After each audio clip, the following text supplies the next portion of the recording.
Session 1 in the books. Gonna give a quick freestyle recap. He is not this much taller than me. He, the cameraman, positioned himself so he'd be standing on the concrete. I'm on the ground. Doesn't matter. That's not true. We have so much to get into. Let's just start. We'll start with men's freestyle, roll into women's freestyle.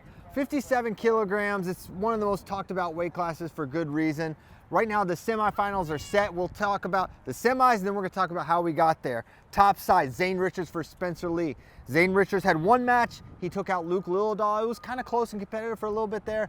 Zane, so savvy, so tricky there, able to pull away late against the high schooler, Luke Liljedahl. Great match there. And Spencer Lee, one match, took out Nico Megaludis 8-0. He was up 8-0 after the first period, and no points in the second. That was pretty much it. Any takeaways from the first half there? Not from the first half. The second half is where it gets really interesting for me. Get it. I don't know about you. Okay, let's get into that. We had Dayton Fix versus Nick Suriano. Suriano had to get by Marcus Blaze. That was a close match. Suriano was trailing. At one point, it was 2-1. Blaze was leading. Then Suriano was able to get that win, taking out the high schooler, Marcus Blaze 4-2, setting up a Nick Suriano Dayton Fix rematch. And we expected. This is their shortest match ever. Shortest match, and yet I think their highest scoring. It was a 5-1 final. I think 6 points is far and away more points than have ever been scored in a match between those two. There was one exchange where Nick got behind Dayton in the first period, but he couldn't get Dayton's knee to touch for the takedown. Yeah. Then his corner challenged it. He lost a point. Yeah. That put Dayton up 2-1. Before that, it was 2 push-outs, one push-out each. That was definitely a turning point in the match, seeing Nick Suriano get to that takedown position, get to that quad pod, and he couldn't put him down, couldn't get the finish. And you look back, and that's probably a deciding factor there. And we were saying as soon as Nick got to that position, man, Dayton is really tricky. He's a hard guy to get that next supporting point down, and he couldn't do it. And that sets up Thomas Gilman versus Dayton Fix yet again. Thomas Gilman had to get by Jax Forrest, now Jax Forrest took out Liam Cronin, dominant, another tech fall for him. He takes out Cronin 10-0, got to Gilman, boom, first takedown off his slide by. The sickest slide by. It is the sickest slide by maybe in the country right now. He goes up 2-0, and then Gilman got to work. It was 1-1-1.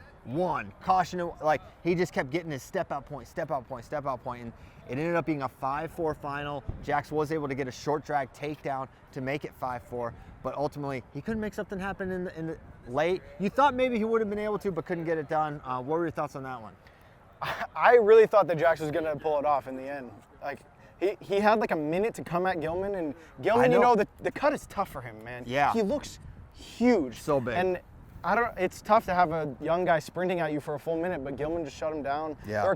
Gilman got in on a shot at one point where Jax, you thought maybe he would get like a cross lift or something like that, but as soon as Gilman felt it, he didn't want to mess with that. He shut it down immediately. Gilman was smart. He got to legs one time, didn't finish, and Jax got to work like you said, and Gilman was prepared there. He knows Jax is really dangerous there. So we're gonna have Dayton Fix versus Thomas Gilman.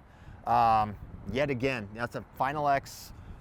Another Final X they've wrestled, and now they're going to wrestle again at 57 to make it to those finals. Let's move on to 65 kilograms. Semis are set there. It's a little goofier with Zane Rutherford sitting out, but we'll start at the top side where we're going to have Nick Lee against Andrew Aliras. Aliras took out Bo Bartlett 6-2. Pretty controlled win there. There was a point where Bo was up 2-2, and then Aliras got a takedown into a lace. Man, his single leg is so nice.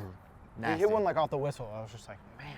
He's so good. Yeah. He looks really good, and he's going to have Nick Lee next. Now, these two have not wrestled in years. Last time they wrestled, I want to say 2018, and it was a tech fall for Andrew Aliras. Single leg, big club, right to the lace. He caught it on the way down and got the tech, so that was a great performance there.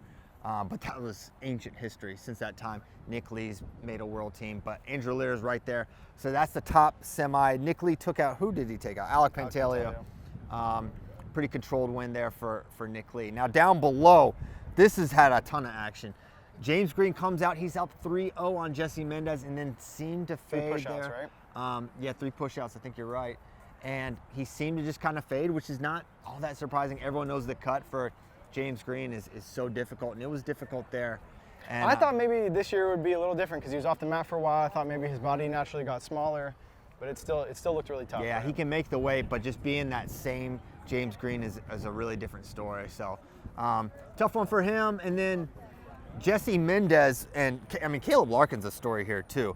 But Mendez takes out James Green 6-3, gets some late scores to win that one. Then Caleb Larkin techs Matthew Kolodzic 13-2. I thought that'd be a little more competitive, but Larkin's lace is a knockout punch. He got his lace against Kolodzic, and then he also got it against Yanni next round. Larkin won the Bill Farrell to make it to this tournament. Yeah. He beat Jesse Mendez. Who else did he beat? He went on a tear. Kolodzic. No one really expected that out of the young guy like that, Bill Farrell. But by the way, there's a lot of people coming out of the venue. He's on the really other side nervous. of his camera. He's nervous. So if it gets loud, that's why. That's okay. All right, keep it rolling. I know he's people really getting close to the camera, scaring me a little bit. But what else? We also have look here, Yanni and Larkin. He wrestled at Cornell. What was the final score to that? It was 13-8. Crazy, man. That was a nuts. back and forth. That was maybe one of the best matches of the entire session. It was Yanni early. He was and the thing with Yanni, he kept getting to Larkin's legs and having a hard. Larkin had a hard time keeping him off, and he had a hard time stopping him from finishing. But Larkin, it's crazy in these exchanges. He caught a lace. Talk about the lace defense from Yanni that we saw. Dude, I was losing my mind. I was like, this guy. I was afraid he was gonna. I was legitimately afraid he was gonna hurt himself because he was defending it so hard. This guy's about to come in the video. He was defending it so hard. I was just like, man, have some nuts. Like that's Yanni's slogan. That's what he did, it's bro. The Olympic trials. That's how he stopped himself. He could have easily been teched in that lace. It was one of the tightest laces I've seen someone not score on. And it was crazy because where Larkin's body was positioned, it was like there's no way. He was like already had gone chest down. It didn't make sense he was able to stop it. But then he gets a late score again, and I don't know if he got a late score in a lace. If your credential blows away, go pick it up. Go pick it up. While we're talking about the wind, tuck your mic under your shirt so the wind doesn't. All right, fine. Okay. That's not what I would have done, but okay. This is such a mess of a video. All right. What were we talking about? 65, I think. Yanni. Larkin. The final sequence, Larkin was up 8-8 with, 10 seconds left? Yeah. Yanni scored with, 3 seconds on the clock. Yeah. The challenge, he scored a 4, or a 2 and a 2 maybe. Yeah. Larkin's corner challenge, they lost. That put Yanni up 13-8. But that was pretty much it. What Hey, there he is. Good job, Caleb Larkin. Good job, You're Caleb. a beast. All right, there he's right there. Sometimes you're talking about him, and then he's walking down the steps. These are things that happen.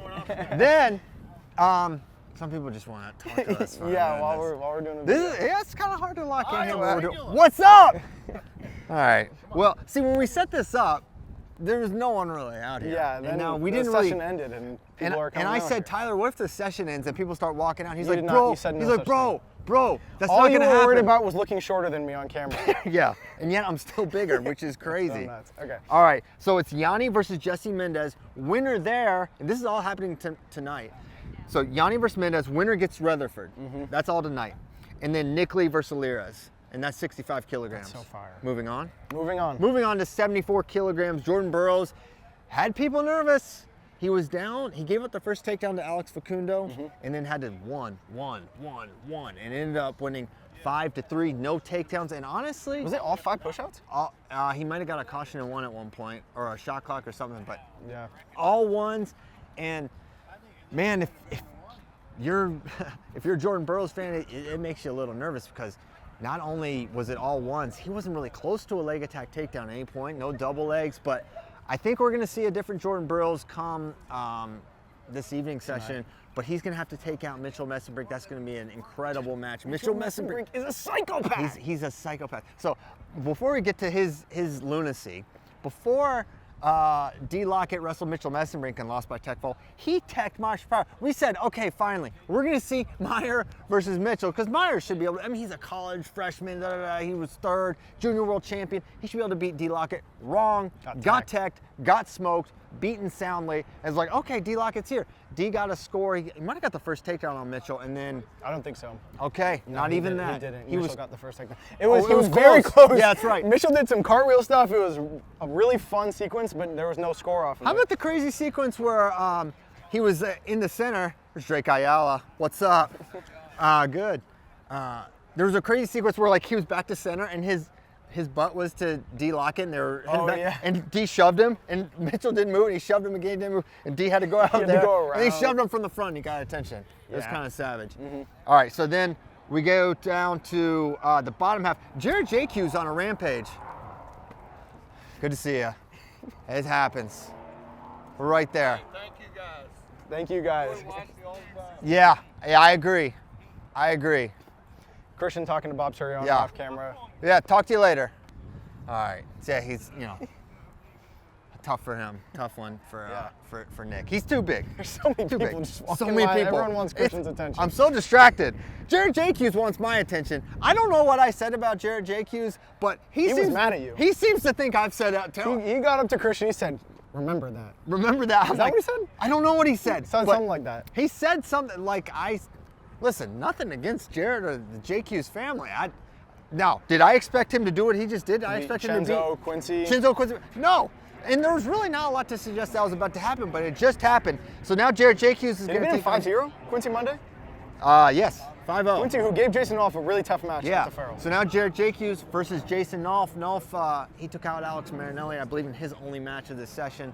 So that's the semis there. Nolf versus JQs, Messenbrink versus Burroughs. And then, now that's just to set the challenge terms.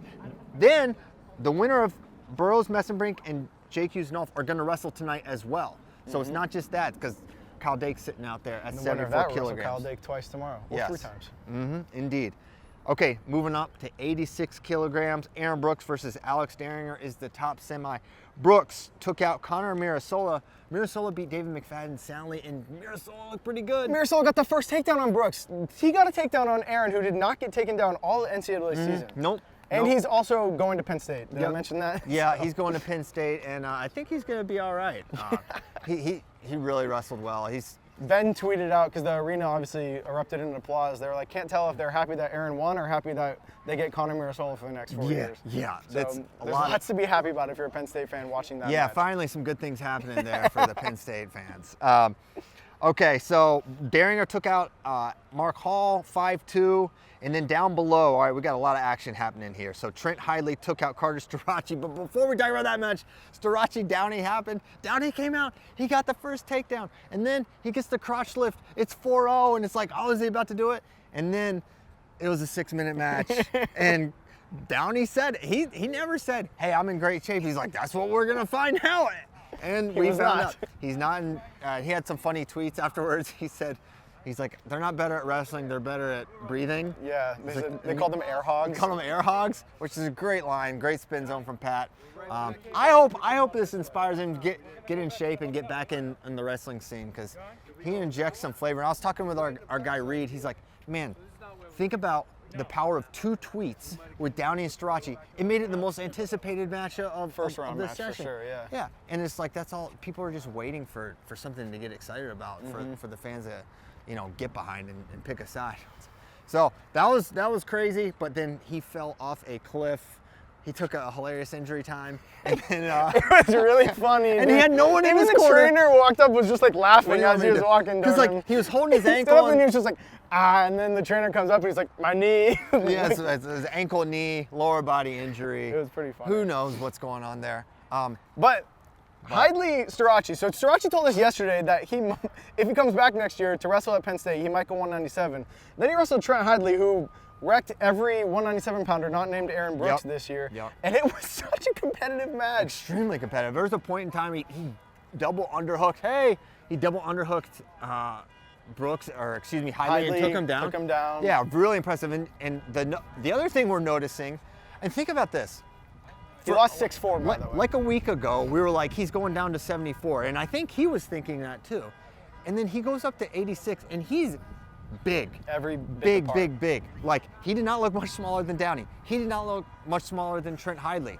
And so I'm like, yeah, he should go 197. He should absolutely go 197. Can you imagine how big he could get if he tried to build his body up? And I think it also could work out for like the Penn State room. Now, they're always going to be loaded at every weight class for the time being, right? That's just the reality. But if Brooks goes up to 97 kilos and then he's at 86, Mason Manville, what's up?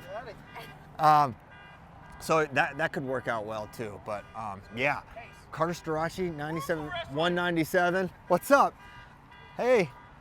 It's okay. At 197, that's a really interesting move, and I'd love to see it. All right, I got distracted. Yeah. What else we got at 86? I'm having a hard time. The winner gets the Heat Valencia. So Heidley, Marsteller are going to wrestle. Marsteller took care of a Wick. Evan Wick. Winner there gets Zahid Valencia. That's going to be a wild, crazy match. You think Ringer and Brooks is going to be a thing? Because I think it's going to be a thing. I know you do. Yeah, I think it'll be competitive for sure. I mean, it's tough to. Is he going to be able to outhorse Aaron Brooks? And that's a big part of Deringer's game. You see Conor Mirasola take him down. You have a little hope. That does give some hope for sure. And then Brooks, Deringer winner will take on the Zahid whoever winner tonight. That's happening because they've got to set up the final 2 out of 3 for tomorrow. David Taylor weights 97 kilograms. Jaden Clocks, because he was on time for weigh-ins. I meant to say it. He won 1-1 against Christian Carroll. And on the one hand, you say, that's kind of concerning. On the other hand, I just think Christian Carroll's good, guys. I watched him at Last Chance. He wrecked everyone. And then I watched him beat Tony Cassiope, who I know is really good. And then he takes out Jaden Cox, or he almost takes out Jaden Cox 1-1, and he was in on a score late. Did you think he was going to potentially give that up? No doubt. You said this guy trains in the Michigan room. It's impossible. That's exactly what I was thinking. Yeah, I'm sure it was. I mean, you see Jaden get in those positions all the time. He's so clutch. Yeah, but now he's going to have to take out Colin Moore. Colin Moore is, as good as Christian Carroll is, Colin Moore is super experienced. He's wrestled Jaden Cox in the past, and he teched Nate Jackson. I thought that would be a far more competitive match. Me too. And he ended up winning by a technical superiority. So it'll be Jaden versus Colin Moore, familiar opponents in the semis. And then down below, J.I. Yellow takes out Mike Mock. That's an upset for sure, 8-4. And then Isaac Trumbull looked really good against Eric Schultz. So those semis will set up the challenge tournament final, and then they'll wrestle that one tonight to set up the 2 out of 3 versus Kyle Snyder. 125. Hayden Zilmer versus Don Bradley is the top side one. Zilmer looked solid against Demetrius Thomas.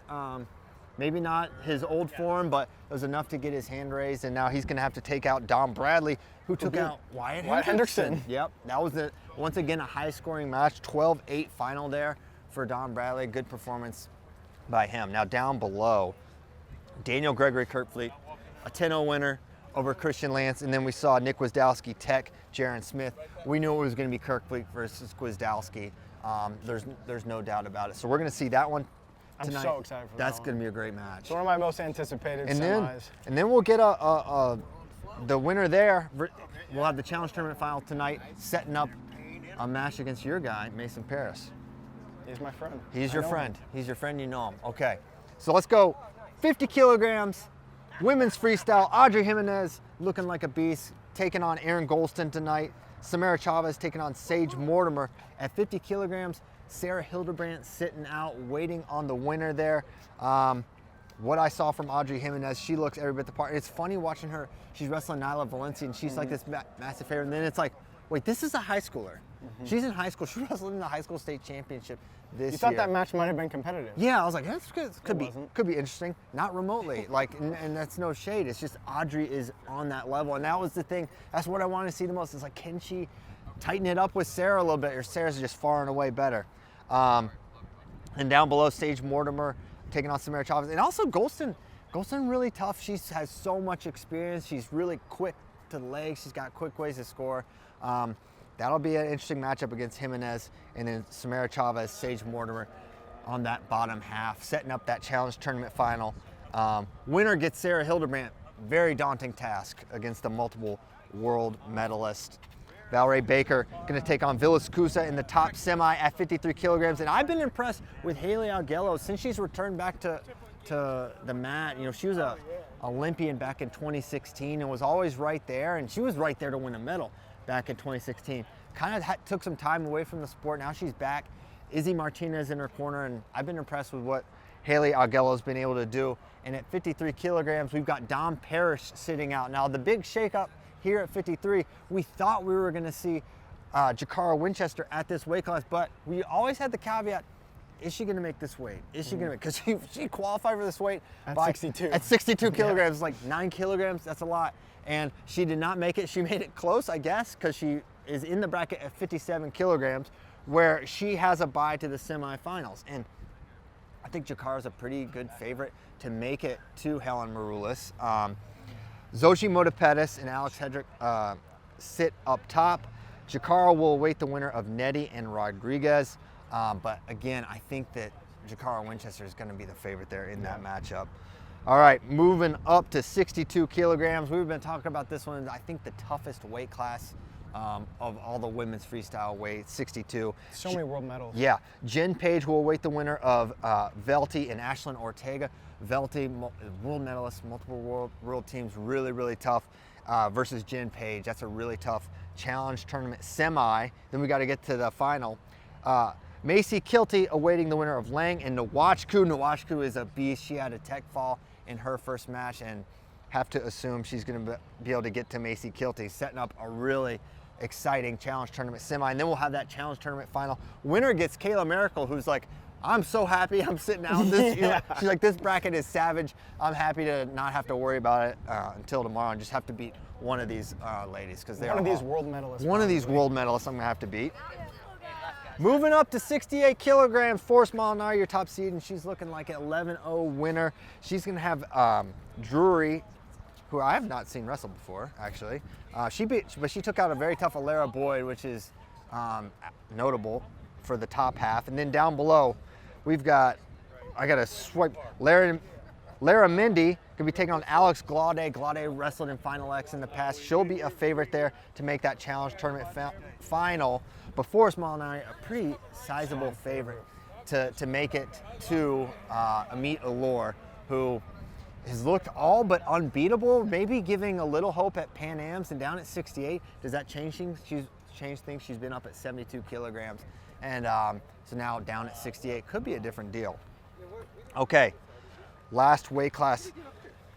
Kennedy Blades, you can't convince me she's not the best wrestler at this weight class. I don't know if she's gonna win this tournament. I don't know if she's gonna win her next match, but skill for skill, everything she can do, I have a hard time seeing anyone beating Kennedy Blades, but she's got a tough matchup against Diamond Guilford. We've seen Diamond Guilford compete with and beat some of the best of our ladies at 72 kilograms, so that's a loaded semi. Last year at the US Open, she was up 9-0 on Adeline Gray before she got cautioned out. Cautioned out.